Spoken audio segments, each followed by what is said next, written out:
Plus d'un an après l'annonce d'une monnaie unique dans les pays de la zone ouest africaine, l'écho se fait toujours désirer.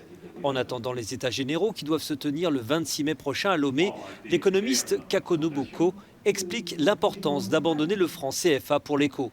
C'est le fait que nous l'ayons depuis 1945, mais qu'il n'ait pas engendré un processus d'échange intracommunautaire.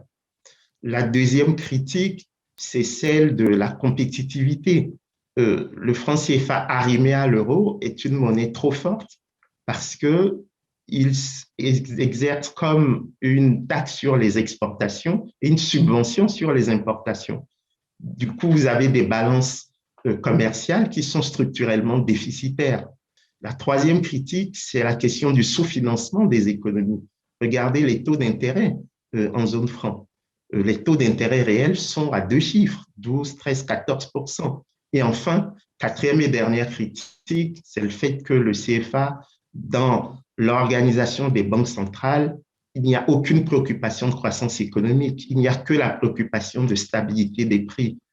Pour ses partisans, l'écho a de nombreux avantages. La nouvelle monnaie pourrait faciliter les échanges commerciaux et financiers, réduire le coût des transactions entre les pays et renforcer la concurrence. Ce qui rend le CFA aussi intéressant dans son analyse, c'est que quelque part, il concentre tous les mots MAUX des économies de la zone franc, c'est-à-dire l'absence de vision, l'absence d'une gouvernance digne de ce nom et la difficulté à comprendre que le développement est un processus endogène et que l'enjeu, c'est le financement du marché intérieur. Reste à savoir également jusqu'où les pays de la CEDEAO sont prêts à aller pour parvenir à cette union monétaire. Un test de crédibilité, c'est-à-dire est-ce que les dirigeants ouest-africains seront capables de faire quelque chose ensemble pour qu'on dise qu'à 15, on a pu créer une monnaie.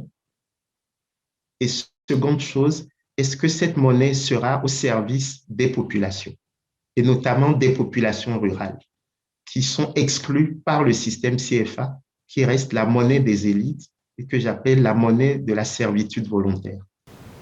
Selon Kako Nobokpo, l'arrivée de l'écho pourrait ainsi favoriser l'emploi des jeunes et des femmes, encourager le processus d'industrialisation et le développement du secteur privé.